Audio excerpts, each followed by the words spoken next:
السلام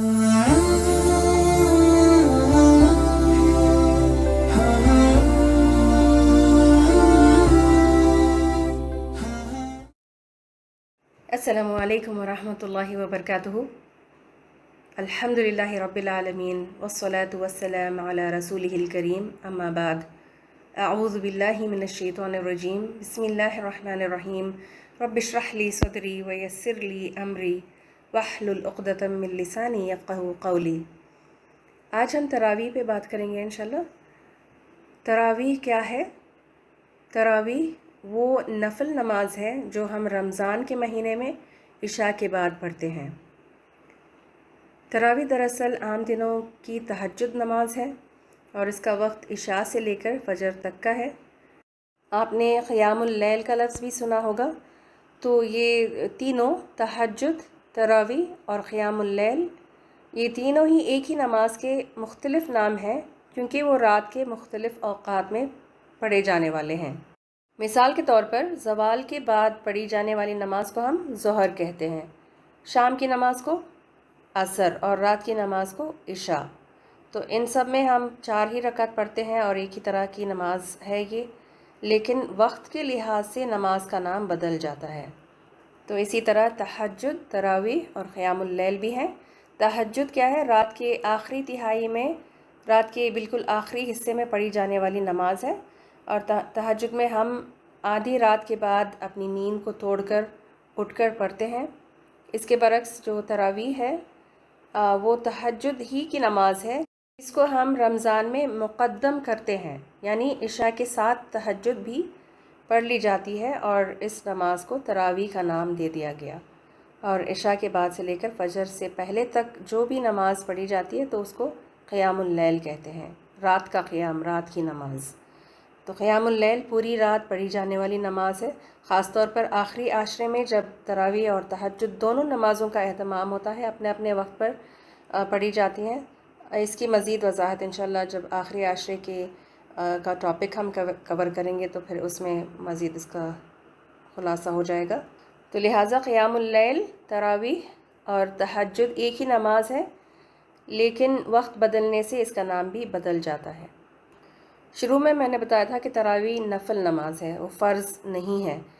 پھر اس کی اتنی اہمیت کیوں دیتے ہیں ہم اور اتنی پابندی سے کیوں پڑھتے ہیں رمضان میں؟ اس کا جواب ایک حدیث میں ملتا ہے۔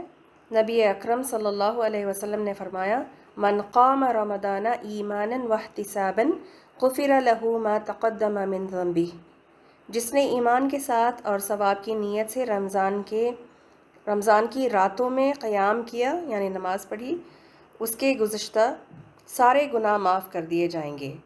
نماز تراویح سارے گناہوں کی بخشش کا ذریعہ ہے، اسی لیے اس کو اتنے اہتمام کے ساتھ اور بہت ہی پابندی کے ساتھ ادا کی جاتی ہے یہ نماز رمضان میں۔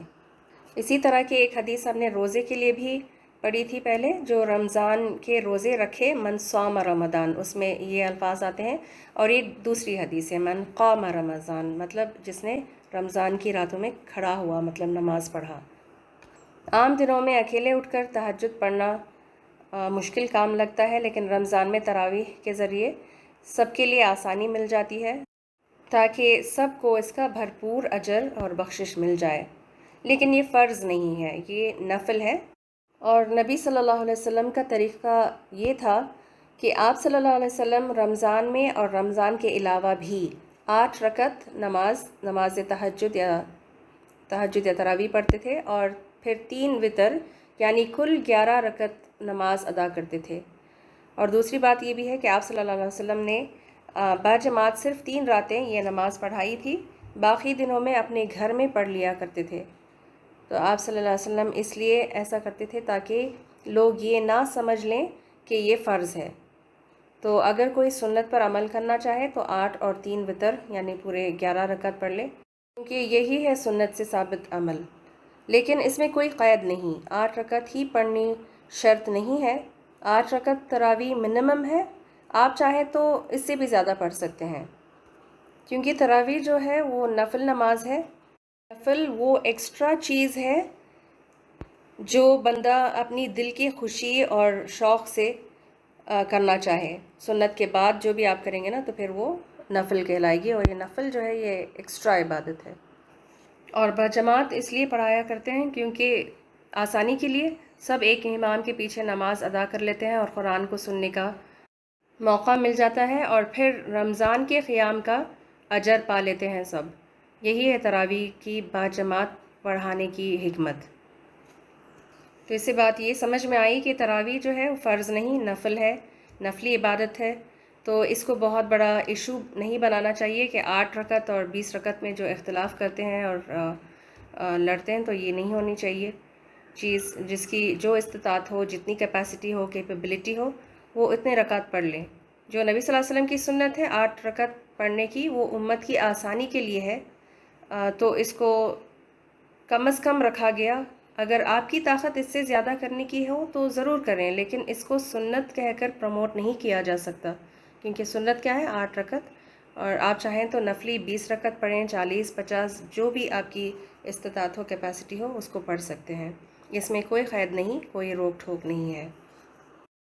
حدیث کے الفاظ ہیں، جس نے امام کے فارغ ہونے تک امام کے ساتھ قیام کیا، یعنی نماز تراویح ادا کی امام کے پیچھے جب تک امام پڑھائے، اس کے لیے ساری رات نماز پڑھنے کا ثواب لکھا جائے گا۔ تو امام جتنی نماز پڑھا دیں اتنی پڑھ لیں، ہمیں اس کے ثواب پر نظر رکھنی چاہیے۔ جو بات معنی رکھتی ہے اللہ کے ہاں، وہ کوانٹٹی یا کثرت نہیں ہے، بلکہ کوالٹی ہے۔ کوالٹی دیکھی جائے گی کہ کس نے کتنے اطمینان اور سکون سے، کس شوق سے اور کس جذبے سے قرآن کی تلاوت کا حق ادا کیا۔ یہی اللہ کو مقصود ہے۔ اگلی بات، کیا عورتیں تراویح پڑھ سکتی ہیں؟ جی، عورتیں بھی اس نماز کا اہتمام کر کے اس کا ثواب پا سکتی ہیں۔ اگر پاس کی کسی مسجد میں خواتین کے لیے کوئی الگ سا ارینجمنٹ ہو تو مسجد میں جا کر پڑھ سکتی ہیں۔ اگر یہ مشکل ہے تو محلے کی خواتین اکٹھا ہو کر باجماعت پڑھ سکتی ہیں۔ یہ بھی ممکن نہ ہو تو اکیلے اپنے گھر میں اپنی سہولت کے حساب سے پڑھ لیں، لیکن قیام اللیل کے اجر سے اپنے آپ کو محروم نہ رکھیں۔ پھر اگر قرآن کے اتنے سورے نہیں ہوں یاد تراویح میں پڑھنے کے لیے، تو کیا کیا جائے؟ آپ قرآن کو کھول کر اپنے ہاتھ میں پکڑ کر مصحف کو دیکھ کر پڑھ سکتی ہیں نماز کے دوران۔ یہ نفل نماز کے لیے جائز ہے، فرض کے لیے نہیں ہے۔ صرف فرض نمازوں میں یہ ہے کہ آپ نے اپنے حافظے سے ہی جو سورے یاد ہوں زبانی، انہی کو پڑھنا ہوگا فرض نماز میں۔ لیکن کیونکہ تراویح نفل ہے تو قرآن سے دیکھ کر بھی پڑھ سکتے ہیں، یہ جائز ہے۔ اس بات کی کوئی دلیل ہے؟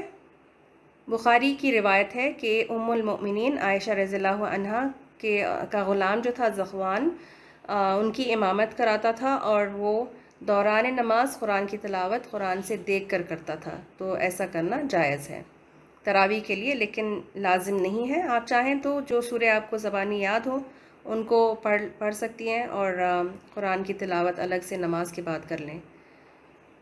رمضان میں کیے جانے والے افضل اعمال میں سے ایک تراویح کی نماز ہے۔ دوسرے عمل کون سے ہیں؟ روزہ رکھنا، جو کہ فرض ہے اس مہینے میں، اور دوسرا عمل جو ہم نے دیکھا تھا وہ قرآن کی تلاوت کرنا، کیونکہ رمضان قرآن کا مہینہ ہے۔ اللہ ہمیں ان سارے اعمال کو بہترین طریقے سے کرنے کی توفیق عطا کرے، اور ہم سے ہماری محنت اور کوششوں کو قبول فرمائے، اور بے پناہ اجر عطا کرے۔ اللہم آمین۔ آج کا سیشن یہاں ختم ہوتا ہے۔ انشاءاللہ اگلے ریمائنڈر میں ایک نئی بات لے کر حاضر ہوں گے انشاءاللہ۔ ربنا تقبل منا انک انت السمیع العلیم وتب علینا انک انت التواب الرحیم۔ سبحانک اللہم وبحمدک، نشہد ان لا الہ الا انت، نستغفرک ونتوب الیک۔ السلام علیکم ورحمۃ اللہ وبرکاتہ۔